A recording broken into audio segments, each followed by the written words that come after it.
avec Pascal Colombani.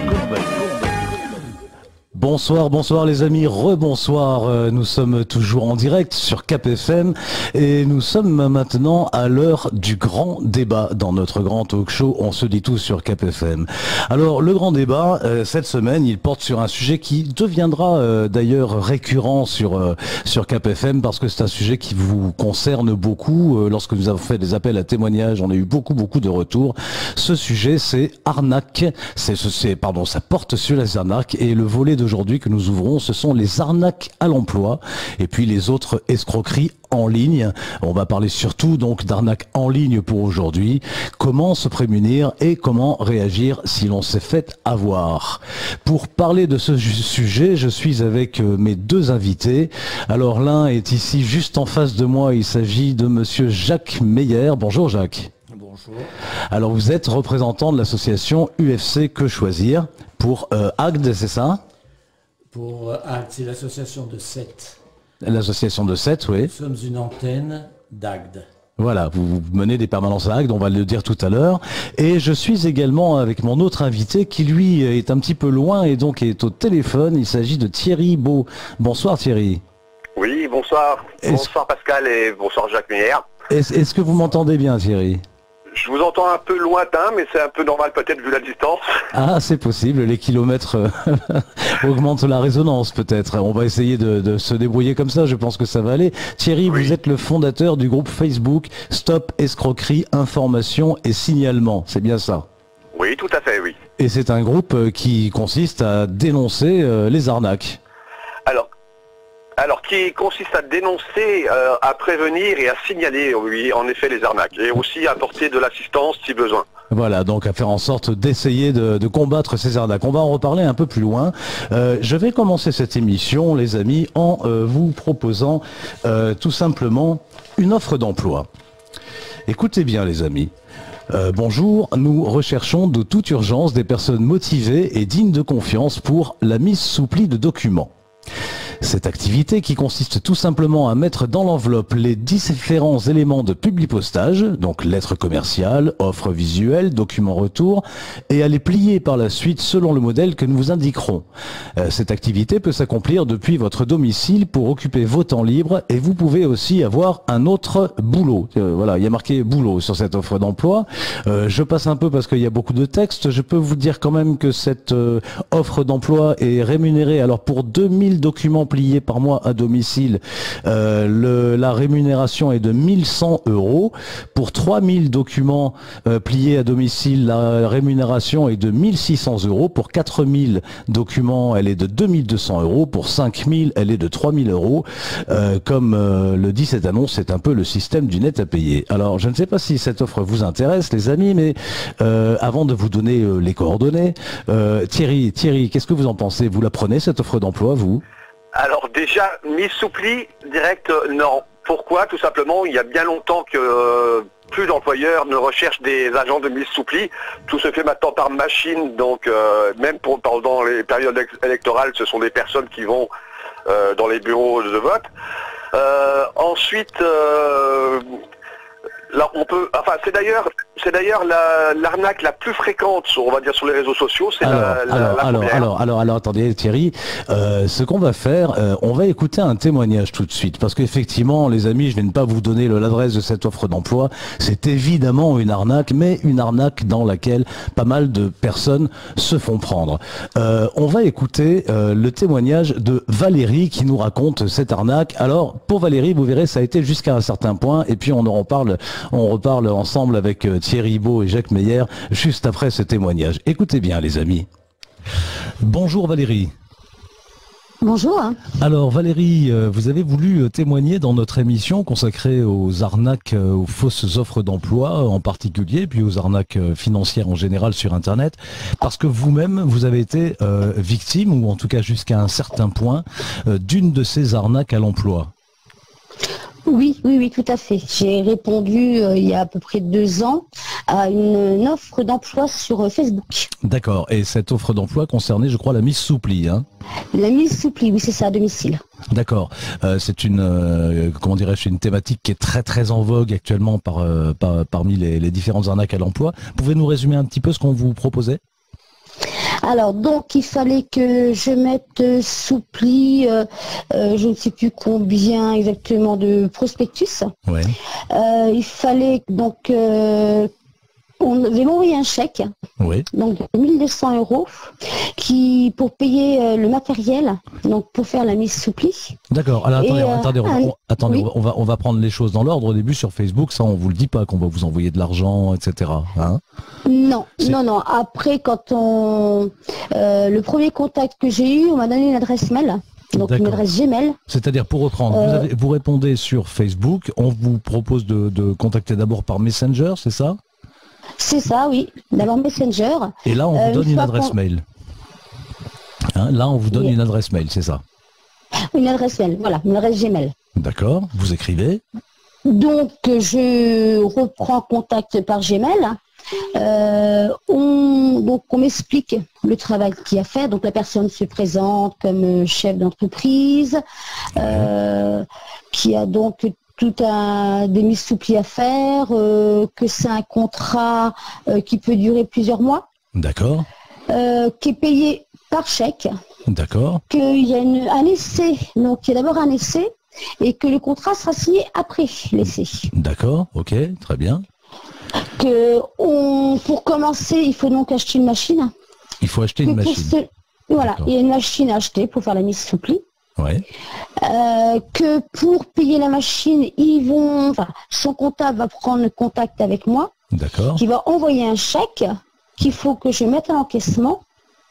Et une fois que le chèque est encaissé, il faut que je règle au fournisseur une certaine somme et le reste je le garde pour moi. Donc on vous demande à vous-même d'acheter la machine plutôt que vous l'envoyer tout simplement en fait. Hein, voilà. D'accord. Et ça n'alerte pas un peu votre suspicion à ce moment-là? Après, sur le coup, j'ai posé la question, ils m'ont dit que c'était plus simple comme ça, que c'est comme ça qu'ils travaillaient, et puis voilà. D'accord. Vous étiez, une petite question, vous étiez en recherche d'emploi à ce moment-là?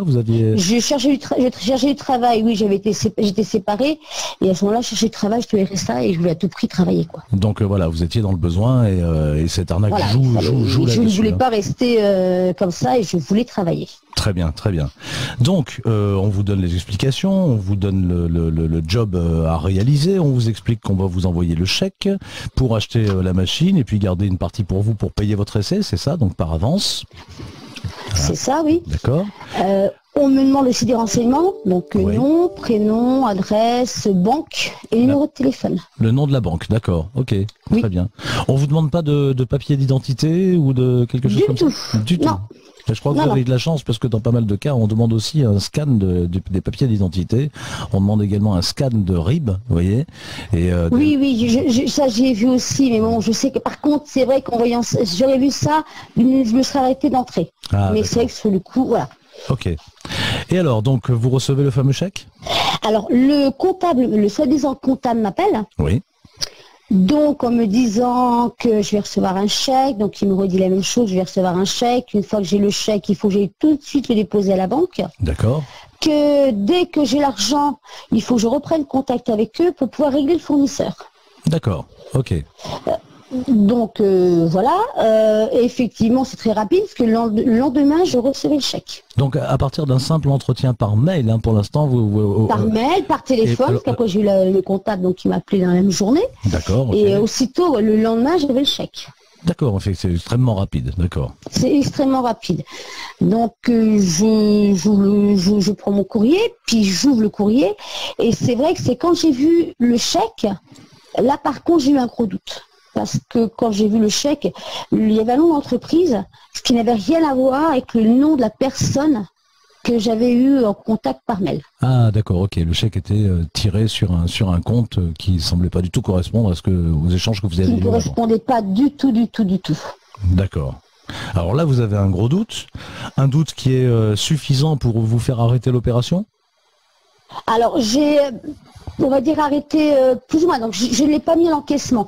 Le D'accord. premier réflexe que j'ai eu, c'est d'appeler la banque, D'accord, la d'où banque. venait le chèque. Ok. Chose à pas faire, puisque on m'a dit que c'était seulement moi qui avais volé le chèque. Donc, D'accord.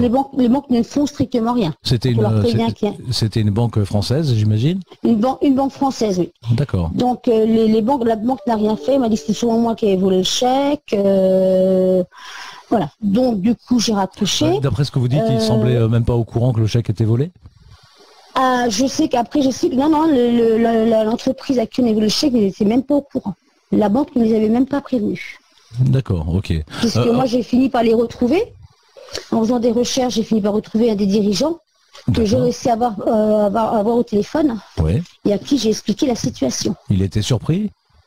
Il a été très surpris, oui. D'accord, donc lui-même ignorait totalement que des chèques au nom de son entreprise circulaient pour des jobs de Miss Soupli à domicile en fait.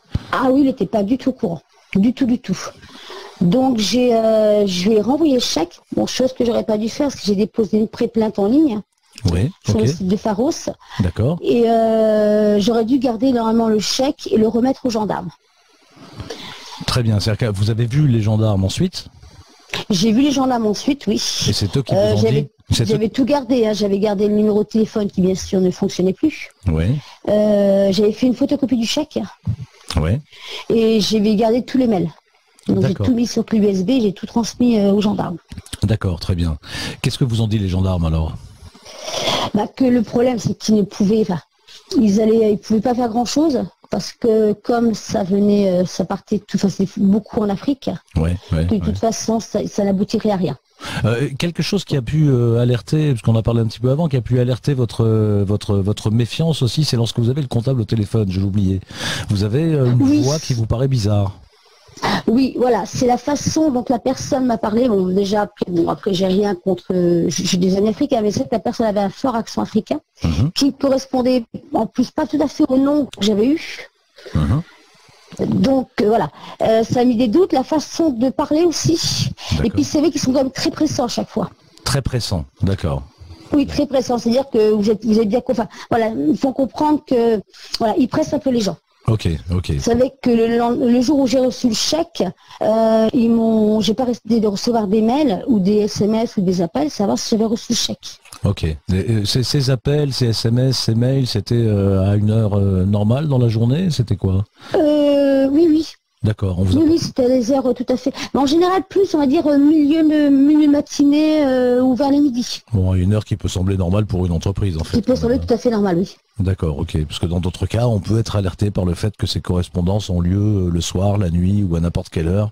Ça fait partie des éléments qui peuvent prêter au doute. Mais dans votre cas, visiblement, on a quand même bien maquillé les choses. Hein. Oui. D'accord. Vous avez eu depuis des nouvelles des gendarmes, non, de votre plainte? Non, du tout. Non, pas du tout. Du tout, du tout. Bon, après, moi, ils m'ont expliqué, bon, j'ai pas vraiment été arnaqué puisque je n'ai pas mis le chèque sur mon compte. Je crois que c'est ce qu'il faut vraiment souligner, heureusement, parce qu'effectivement, si vous aviez mis ce chèque sur votre compte, il y a deux choses. D'une part, on comprend dans vos démarches et dans vos recherches que personne n'était au courant que ces chèques étaient volés, puisqu'il n'avait pas été déclaré volé par son destinataire, qui n'était pas au courant, et donc ce chèque aurait été encaissé au départ tout à fait normalement sur votre compte. Oui. Voilà. Et donc c'est vrai, voilà. Donc 1200 €, c'est vrai que là ça aurait été une catastrophe pour moi. Parce que vous auriez effectivement renvoyé cette somme pour acheter le matériel qu'on vous demandait d'acheter. Vous auriez probablement dépensé la partie qui vous revenait puisque vous étiez en besoin financier. Et là, vous auriez appris que le chèque étant volé, il aurait été débité de votre compte. Voilà. Donc ça, j'ai été avec un découvert de 1200 €. Voilà, donc ça c'est vraiment ce à quoi vous avez échappé. Vous avez bien fait de suivre votre intuition, d'aller porter plainte, effectivement, même si on le comprend. Malheureusement, vraisemblablement, les services de police et de gendarmerie semblent un petit peu dépassés par les choses qui viennent de pays étrangers. Voilà, parce que c'est vrai qu'ils en ont plein, ça ils me l'ont dit, hein, ils en ont énormément. Ouais. D'un peu partout, hein, parce que on a eu le temps de discuter.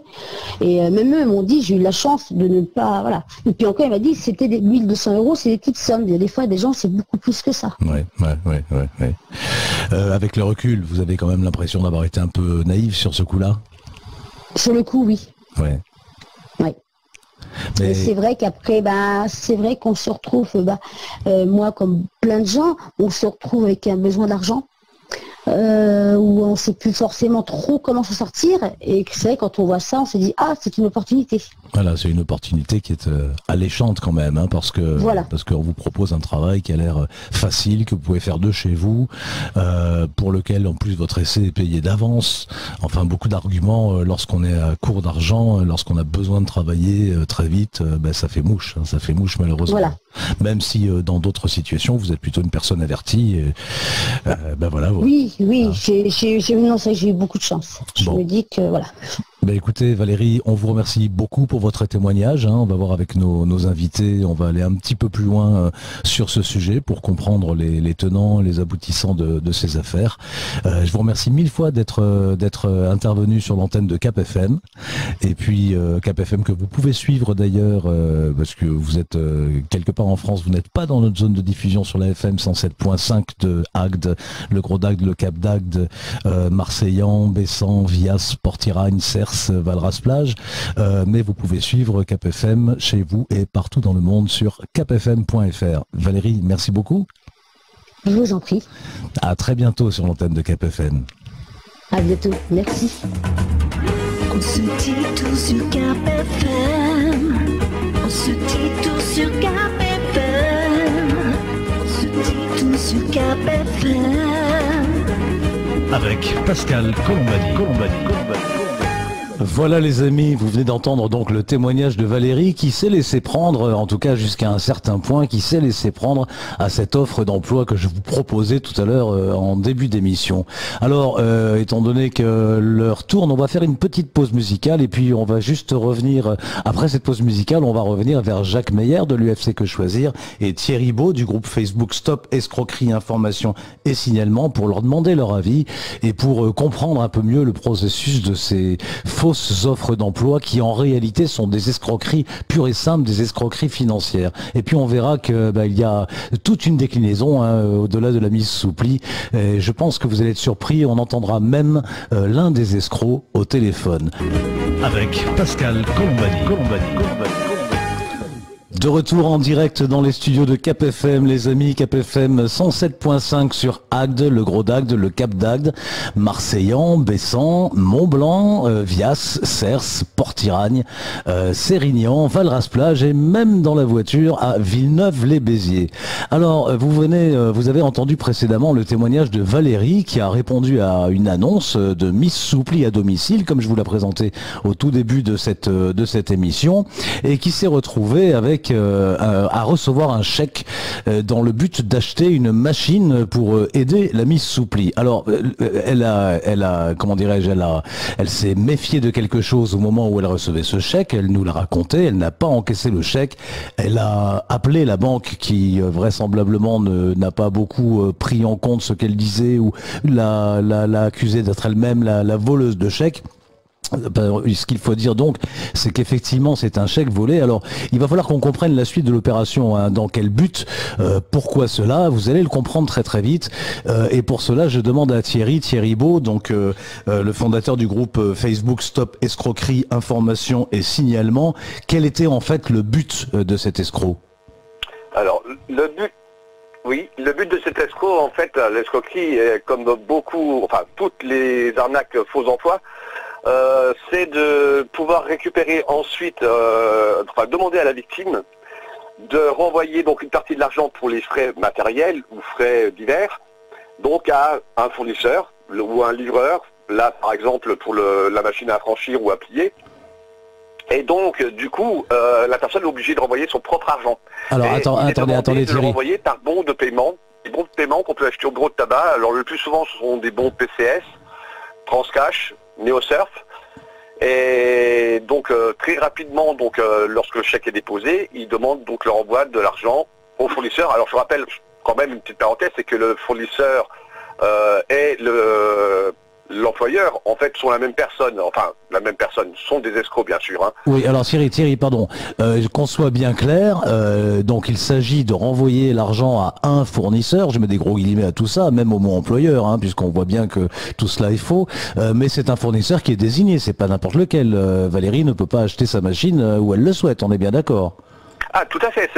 En fait, elle va être ensuite recontactée par l'escroc ou le comptable, le fonds comptable, qui va lui dire de renvoyer le bon PCS, donc à une autre personne qui va la contacter et lui demander d'envoyer la copie du bon PCS. Alors donc avec le code. justement, on va avoir, grâce à vous Thierry d'ailleurs, hein, on va avoir un escroc au téléphone qui propose, enfin qui indique, qui donne les instructions pour se faire. Juste avant, Jacques Meyer, qu'est-ce que ça vous inspire cette histoire? Est-ce que vous voyez souvent ce genre de cas dans vos permanences à UFC Que Choisir? Non, heureusement, c'est pas très fréquent les gens qui se font avoir. Et il est remarquable que si la personne ait fait preuve d'esprit critique, si tout le monde faisait preuve d'assez d'esprit critique, ces escrocs auraient beaucoup plus de mal à sévir. Ce que je voudrais relever, c'est quand même, il y a de la part de la banque une attitude qui est un peu inquiétante. La banque est censée protéger nos intérêts. Là, dans ce cas-là, on ne peut pas dire qu'elle se soit portée en première ligne. D'autant plus, je le rappelle, d'autant plus que Valérie nous a indiqué qu'ensuite elle a réussi à contacter le véritable propriétaire des chèques volés qui n'était pas au courant, alors qu'il s'était passé déjà plusieurs jours et qu'elle-même avait fait la démarche auprès de la banque. La banque ne l'avait pas prévenue. Alors, il y a aussi une constante, c'est toutes ces escroqueries. Il y a relativement peu de scénarios utilisés. Ce qui est toujours beau, c'est l'habillage. Oui. C'est là que les escrocs font preuve de beaucoup d'imagination. Absolument. Ça peut être... on a eu deux cas, j'ai deux cas en mémoire. Une entreprise qui recrutait un chauffeur, parce que le grand patron arrivait, il fallait un chauffeur. Oui, on va en parler, ça, justement. Donc là encore, il fallait tout préparer. Et donc là, en fait, le but, c'est jamais de se faire envoyer de l'argent sur un compte. Dans l'histoire, il n'y a que le compte sur lequel on verse l'argent qui est vrai. Voilà, c'est ça. Tout le reste, c'est de l'habillage plus ou moins élégant. J'ai eu un autre cas, c'est un boulanger industriel usurpant le nom d'un boulanger industriel français connu, ajoutant juste une voyelle au nom et demandant aussi, parce qu'il fallait commencer à équiper les boutiques et qu'il était à l'étranger, donc il envoyait le chèque, mais il fallait avancer l'argent. Ouais, faire alors, tel et tel frais pour pouvoir répondre à l'offre d'emploi en fait. Ce qui est curieux dans cette histoire, c'est que c'est le fruit d'une bagarre contre les dates de valeur. Oui. Autrefois, il n'était pas question de recevoir quelque argent avant un délai de 15 jours. Ouais. C'était les dates de valeur. Et tout le monde a protesté, dont nous, parce que ces dates de valeur, c'est tout bénef pour la banque. Absolument. Donc les dates de valeur ont disparu. Donc résultat, la banque crédite directement le compte. Dès que vous avez déposé le chèque, votre compte est crédité. Et quand la banque fait ses comptes et fait ses échanges avec les autres banques... La fameuse compensation. Voilà. Ouais. Eh bien, à ce moment-là, on se rend compte qu'il n'y a pas d'argent sur le compte. Alors, ça, c'est effectivement, typiquement, d'ailleurs, Thierry va nous confirmer. Vous écoutez Cap FM, les amis, je suis Pascal Colombani. Ce soir, on se dit tout sur Cap FM, comme chaque jeudi soir d'ailleurs. Et je suis avec mes invités Jacques Meyer, représentant de l'association UFC Que Choisir, et Thierry Beau, fondateur du groupe Facebook Stop Escroquerie, Information et Signalement, pour parler d'un sujet qui vous intéresse beaucoup selon les réactions que nous avons. Ce sujet concerne les arnaques et aujourd'hui en particulier les arnaques à l'emploi et autres escroqueries en ligne. comment se prémunir et comment réagir si l'on s'est fait avoir. Alors nous avons eu le cas par un témoignage de Valérie, le cas un exemple en tout cas d'une offre d'emploi, d'une fausse offre d'emploi de Miss Soupli à domicile. Le but de l'escroc est en réalité d'envoyer un chèque volé à Valérie pour qu'avec ce chèque, avec le montant de ce chèque, elle achète une machine à affranchir, ou en tout cas elle pense acheter une machine à affranchir. Et puis il y a également, je crois Thierry, vous allez nous le préciser, en fait une part de rémunération qu'elle doit conserver, mais surtout ce qu'on aimerait comprendre maintenant, c'est quel est le processus, comment l'escroc fait pour récupérer l'argent. Alors, tout simplement, en fait, lorsque le chèque est déposé très rapidement, comme le demande l'escroc, d'ailleurs, je vais revenir juste sur une petite chose que j'ai notée, c'est que un des indices aussi dans ces arnaques, c'est que l'escroc vous demande toujours le nom de votre banque. Et ça, aucun employeur vous le fait. C'est tout simplement pour envoyer un chèque d'une autre banque pour que le délai, justement, où la banque signale que le chèque est volé, soit plus long. Alors, on va essayer de comprendre juste après comment ces escrocs peuvent avoir autant de chèques différents jusqu'à choisir le nom de la banque. Avant cela, donc quel est le mécanisme? Tout à l'heure, vous parliez de coupons PCS ou autres moyens de paiement anonymes.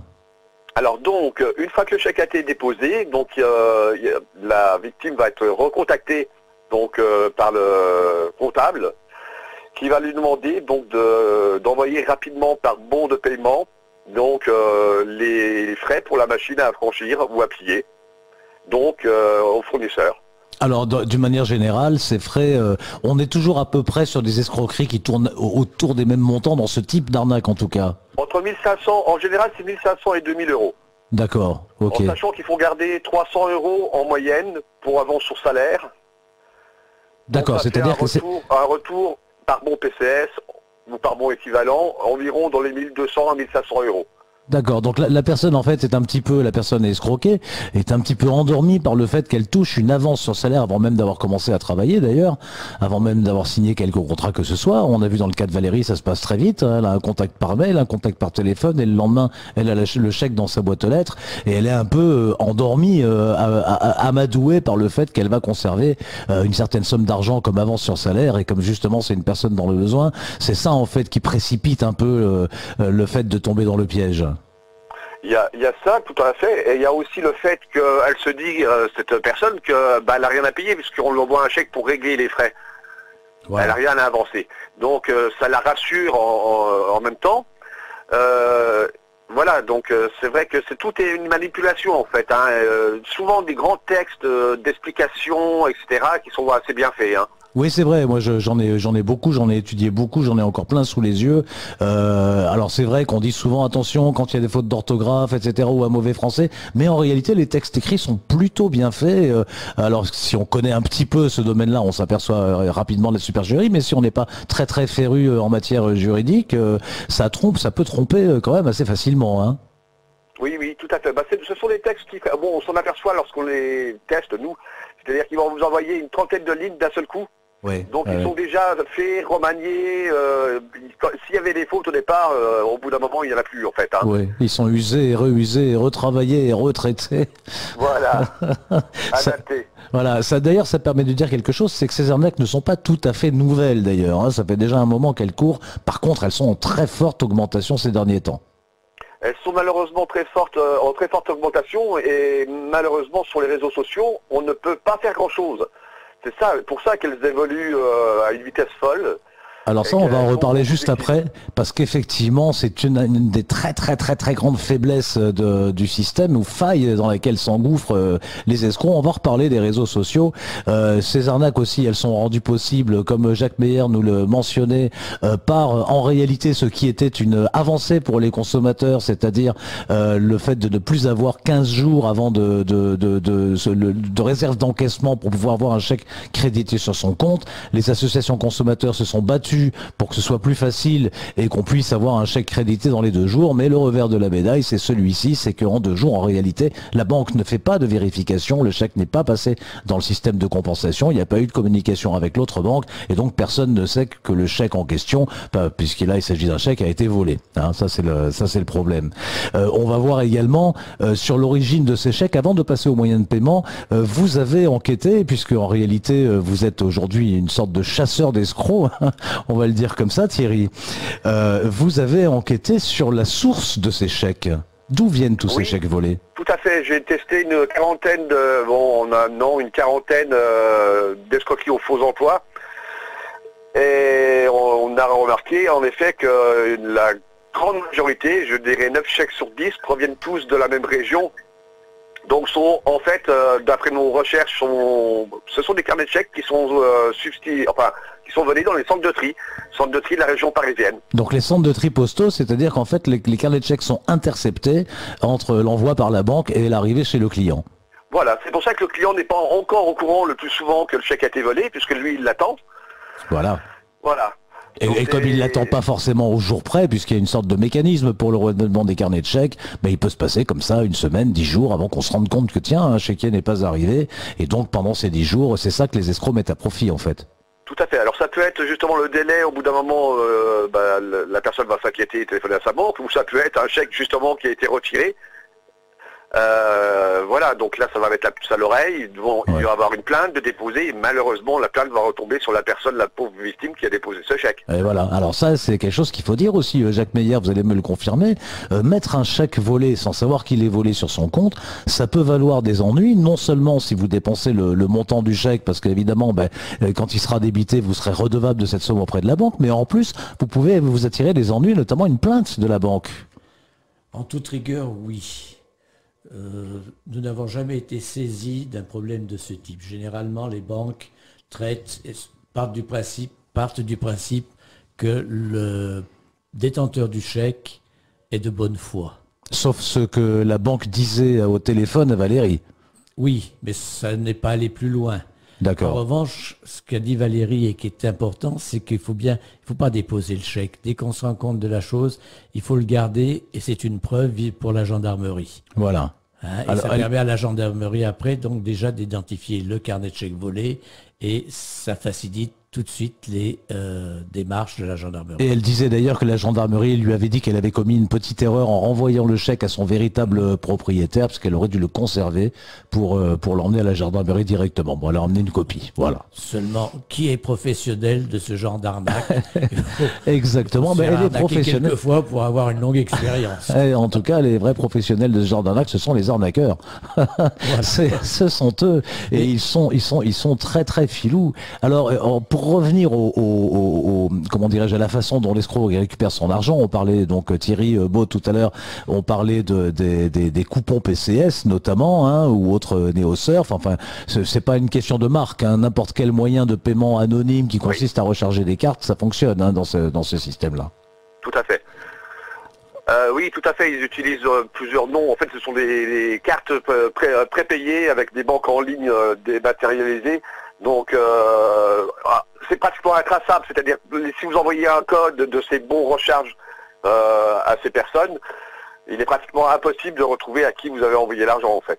D'accord, bah oui, ça joue sur le côté virtuel en fait de beaucoup de choses aujourd'hui. Hein. On peut ouvrir des comptes volants en réalité, ouvrir le matin, fermer le lendemain ou le soir. Même chose pour recharger des cartes. Donc les escrocs savent très bien tirer les ficelles de toutes ces choses-là.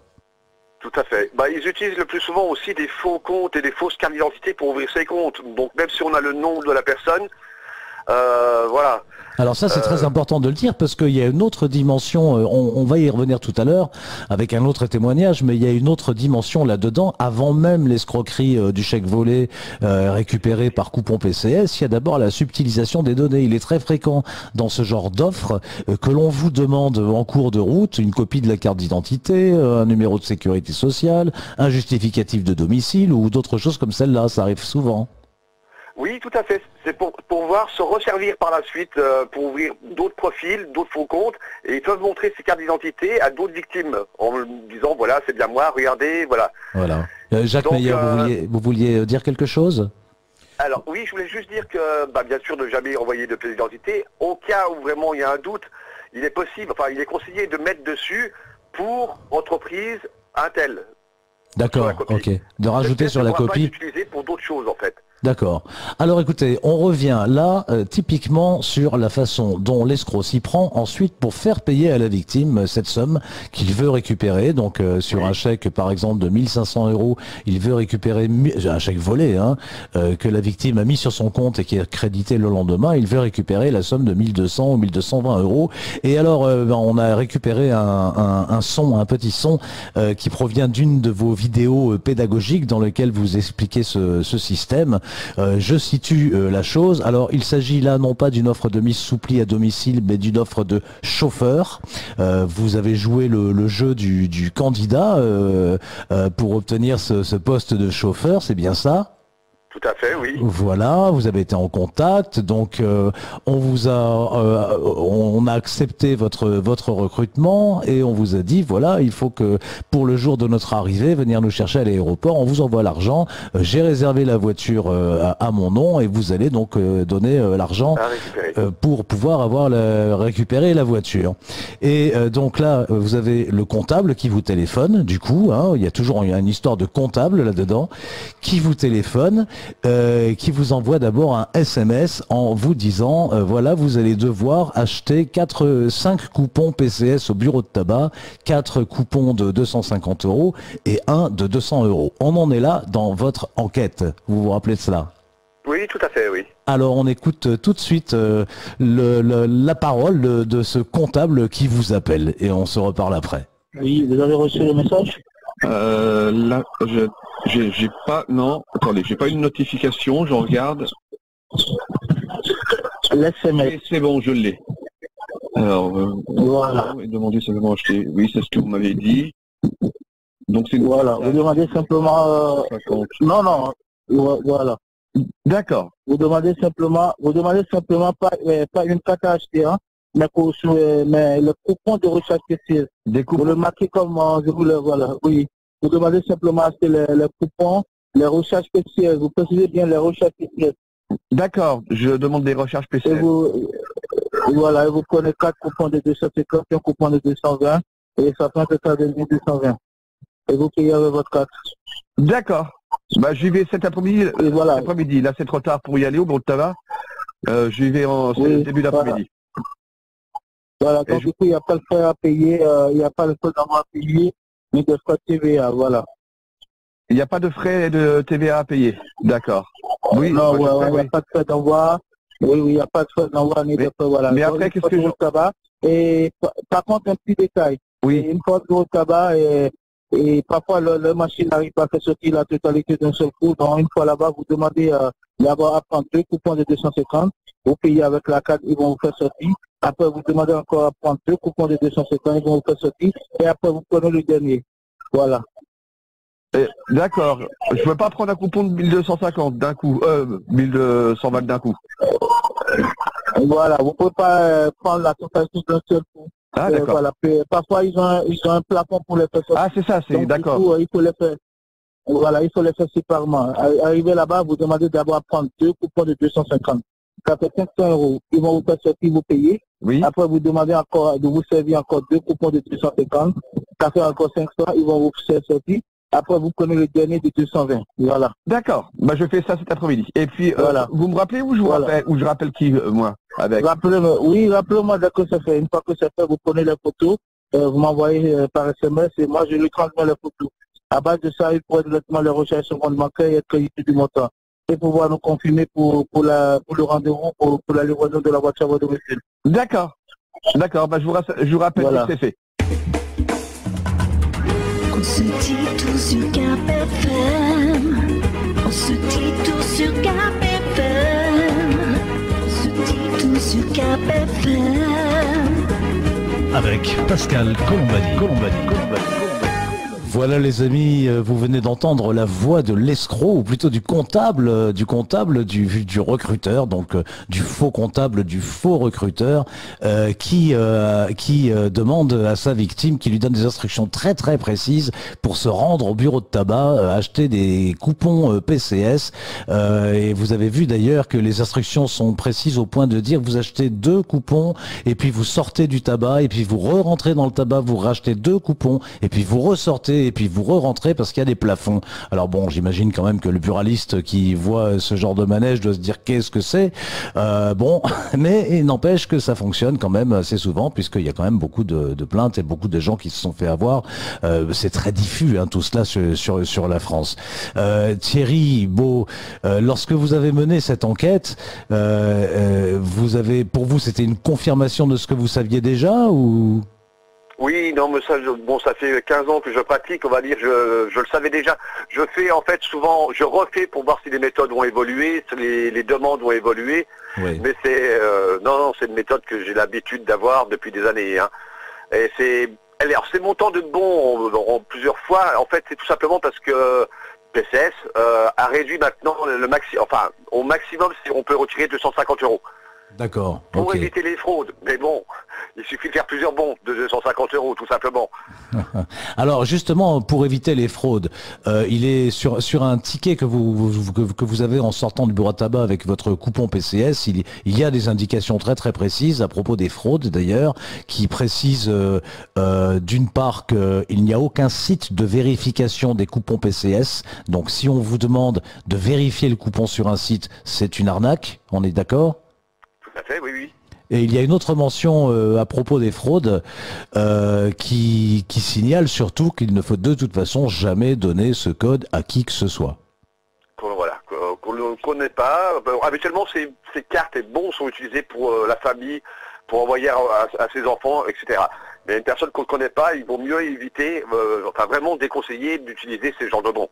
D'accord. Quand on entend l'escroc qui dit, une fois que vous avez les coupons PS, les coupons PCS, vous faites une photo et vous me les envoyez par SMS. Alors là, on est absolument dans le n'importe quoi, si on connaît un peu. Alors oui, parce que ça permet déjà le code pour récupérer l'argent du coupon est sur le coupon. Très visible.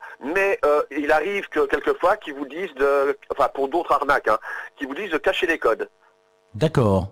De cacher les codes. Et dans ce cas-là, il vous envoie justement, vous en parliez tout à l'heure, un faux lien de vérification de ticket PCS. Voilà, sur un faux site qui récupère tout simplement, vous saisissez le coupon PCS dans le soi-disant moteur de vérification, puis de l'autre côté, c'est l'escroc qui est en train de récupérer ce que vous saisissez. Voilà, tout à fait.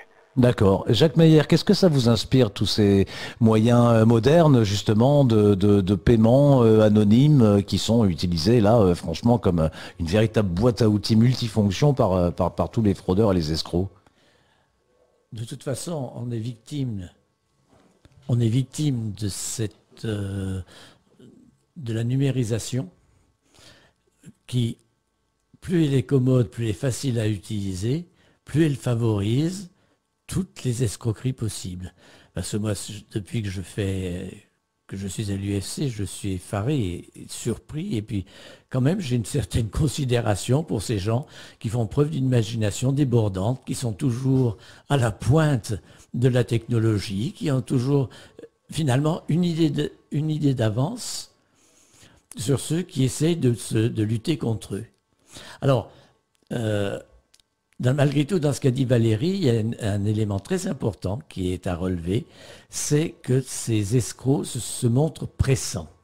Absolument. Quelle que soit la transaction que vous ayez à faire, quelle qu'elle soit, ne jamais céder à l'urgence. Et ça, Thierry, je pense que vous le confirmez, c'est toujours très très rapide, il faut agir très très rapidement avec ces gens-là. Sans réfléchir en fait, ils essaient d'éviter à ce que les gens réfléchissent, quitte à avoir peur de perdre l'emploi, mais on le voit aussi sur d'autres escroqueries où ils mettent carrément des... Bon, c'est peut-être pas en rapport, mais ils mettent des comptes à rebours de 2 minutes, c'est-à-dire que la personne est tellement pressée qu'elle ne réfléchit pas. Ah oui, des comptes à rebours carrément. Jacques Meyer. Les entreprises de vente, vous avez, attention, dernier article, il vous reste tant de temps pour souscrire à ce prix-là. Ça, c'est du classique. Oui, oui, C'est effectivement. pas seulement les arnaqueurs qui l'utilisent. Oui, donc on est tout à fait en fait dans la tendance et l'ambiance habituelle dans lesquelles les gens ont l'habitude, surtout en surfant beaucoup sur Internet, Facebook, etc. Vous savez, à l'heure actuelle, le boursicotage de papa est passé au boursicotage par ordinateur où les gains se font à la microseconde. Oui.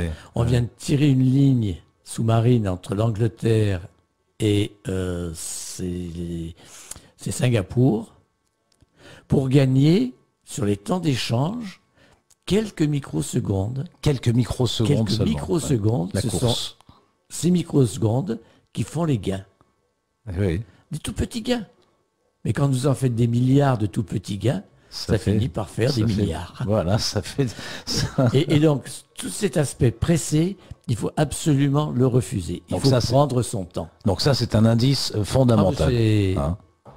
Alors un autre indice, Thierry Beau, où il faudrait pas se tromper justement. On vient d'entendre ce fameux escroc, enfin le soi-disant comptable du soi-disant recruteur. Et comme Valérie le disait, on a entendu, c'est vrai, on peut le reconnaître, un fort accent africain. Et on sait d'ailleurs que ces réseaux sont souvent situés au Bénin, au Nigeria, etc. Mais pour autant, moi, en remontant, je vais en reparler un petit peu après d'ailleurs, en remontant certains réseaux via Internet, j'ai découvert que ce n'est pas seulement le cas. On trouve aussi de ces réseaux à Chypre, à Israël, dans les pays de l'Est.